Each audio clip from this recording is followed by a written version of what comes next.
Halo, Assalamualaikum warahmatullahi wabarakatuh. Kembali lagi dengan Pak Farid. Pada kesempatan kali ini, Pak Guru akan membahas tentang tema 2, subtema 3, yaitu tentang menyayangi tumbuhan dan hewan. Simak terus ya video penjelasan dari Pak Guru, dan jangan lupa subscribe dan like.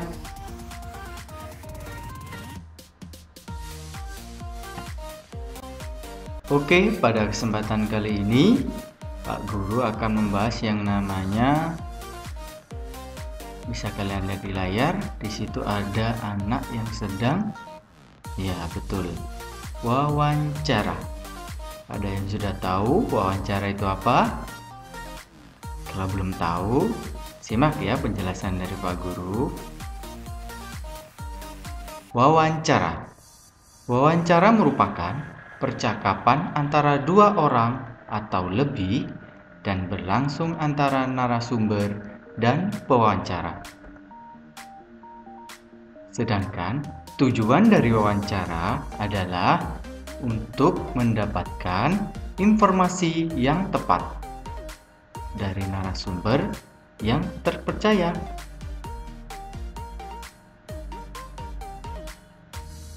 Orang yang mewawancara disebut dengan pewawancara, sedangkan orang yang diwawancarai disebut narasumber. Jadi ada perbedaan ya. Orang yang mewawancarai disebut pewawancara, sedangkan orang yang diwawancarai disebut narasumber.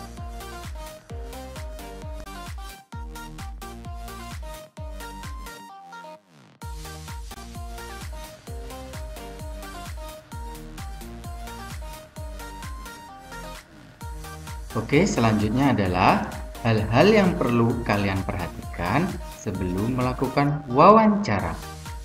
Di antaranya, 1. Menentukan topik dan narasumber. Kedua, menyusun daftar pertanyaan.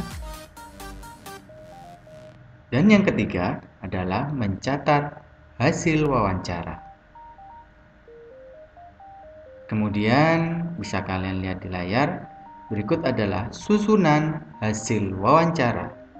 Meliputi, yang pertama adalah hari dan tanggal. Yang kedua adalah waktu tempat. Yang ketiga adalah narasumber. Yang keempat adalah pewawancara. Yang kelima adalah topik. Dan yang keenam adalah daftar pertanyaan. Dan yang terakhir adalah hasil wawancara.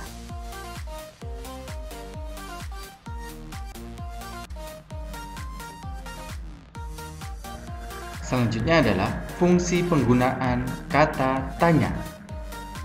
Itu termasuk dalam 5W1H.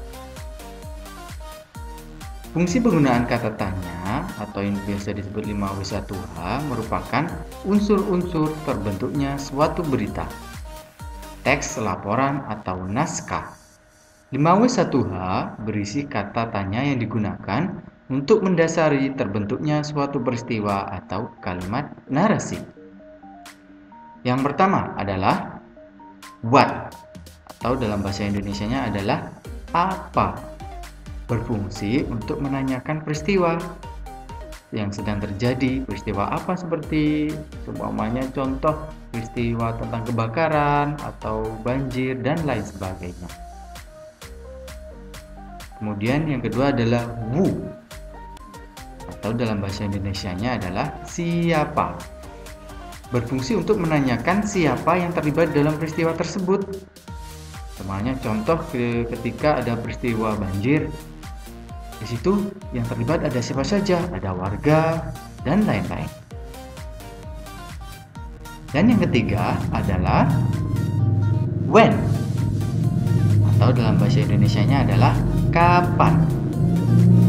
Berfungsi untuk menanyakan kapan terjadinya suatu peristiwa, apakah hari Minggu ataukah bulan Januari atau bulan apa saja yang bisa terjadi di situ. Kemudian adalah where, atau dalam bahasa Indonesianya adalah di mana.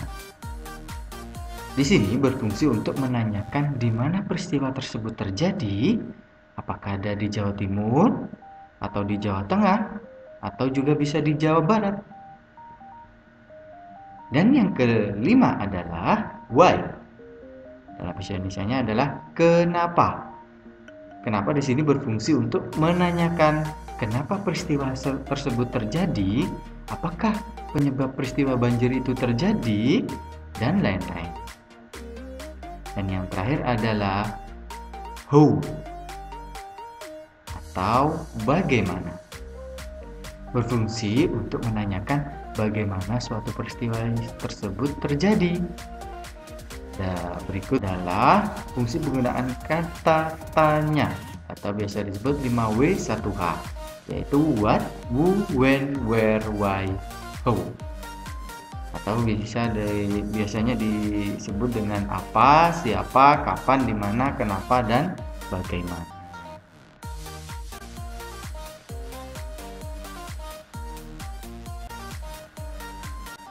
Kemudian selanjutnya di sini Pak Guru mempunyai dongeng atau cerita pendek.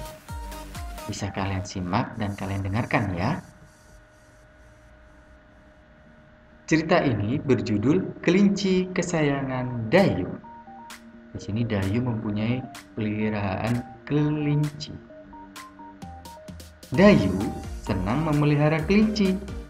Tingkahnya lucu dan memiliki bulu yang halus. Kelinci peliharaan Dayu ada 5 ekor, terdiri dari 1 ekor induk dan 4 anaknya. Induk kelinci berwarna putih, 2 anak kelinci berwarna putih, dan 2 lainnya berwarna abu-abu.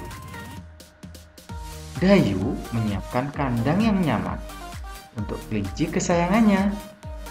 Dayu selalu membersihkan kandang kelinci dengan rutin. Setiap hari Dayu memberikan makan dan minum. Kelinci suka makan sayur-sayuran seperti wortel, kangkung, dan biskuit khusus untuk kelinci. Dayu juga membersihkan badan kelinci dan memotong kukunya dengan rutin. Kelinci-kelinci Dayu tumbuh sehat dan bersih. Dayu senang menggendong dan membelai kelinci-kelinci itu. Sungguh menyenangkan bermain bersama kelinci peliharaan.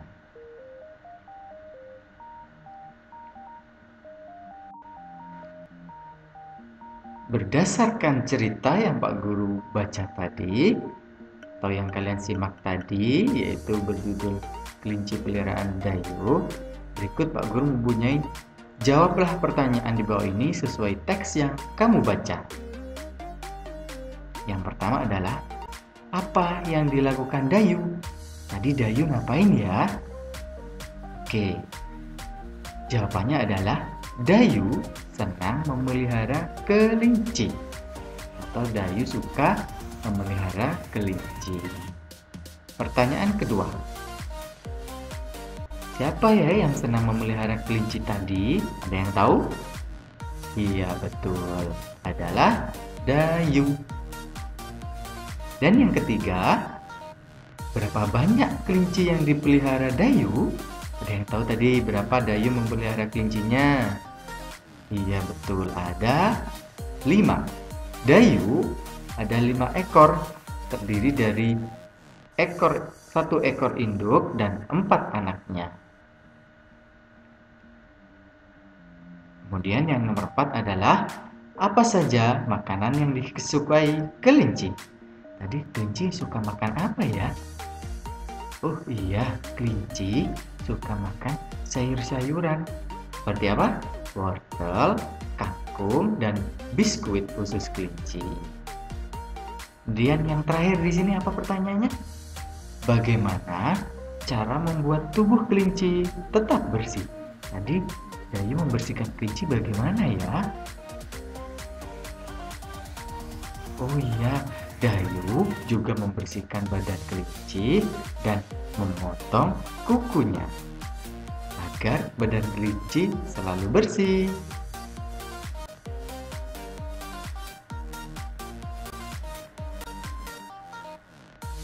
Kemudian di sini Pak Guru mempunyai tips atau saran cara merawat kelinci. Siti dan Lani senang sekali bermain di rumah Dayu. Mereka senang bermain dengan kelinci peliharaan Dayu. Teman-teman Dayu ingin tahu cara merawat kelinci. Memelihara kelinci cukup mudah untuk dilakukan. Apakah kalian di rumah mempunyai kelinci juga? Kalau kalian mempunyai, simak berikut cara merawat kelinci. Bacalah petunjuk merawat kelinci berikut ini. Yang pertama adalah memilih kelinci yang berumur cukup untuk dipelihara. Biasanya berumur sekitar 2 bulan. Itu tips yang pertama. Yang kedua, siapkan kandang atau rumah untuk tempat tinggal kelinci agar mereka aman dan tetap terjaga. Yang ketiga adalah kandang kelinci sebaiknya dibuat sesuai ukuran badan kelinci. Jadi kalau kelincinya besar, kandangnya juga harus besar ya. Kemudian yang nomor 4, bahan kandang sebaiknya terbuat dari kayu biar aman ya. Kemudian yang nomor 5, kandang diberi alas jerami agar mudah dibersihkan. Jadi dikasih alas kalau kita tidur di kasur. Tapi kalau kelinci itu diberi jerami ya, karena biasanya kelinci itu kalau di dalam kandang suka buang kotoran. Jadi biar mudah dibersihkan. Selanjutnya adalah kandang dibersihkan setiap 2 hari sekali. Jadi minimal setiap 2 hari harus selalu bersihkan ya, agar kelincinya tetap sehat. Kemudian cuci tangan dengan sabun setelah membersihkan kandang. Ya, ini wajib ya kita lakukan agar tangan kita selalu bersih. Jadi kalau kita memegang makanan tidak terkena bakteri. Kemudian jaga kandang agar tidak lembab atau basah. Karena kelinci kalau di dalam kandang itu sering buang air kecil. Jadi kandangnya harus selalu bersih ya dan kering. Kemudian sediakan air minum dalam wadah. Ganti air minum kelinci setiap hari. Karena kelinci juga suka minum.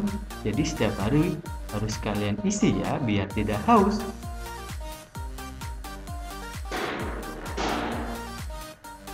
Kemudian, beri makan dan minum secara rutin. Dan mandikan kelinci jika badannya kotor sekali.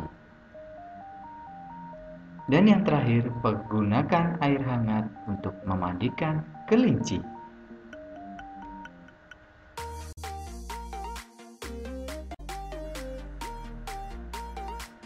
Oke, cukup dulu ya penjelasan dari Pak Guru. Tadi Pak Guru sudah membahas tentang yang namanya wawancara dan apa? Iya betul, cara merawat kelinci dan lain-lain.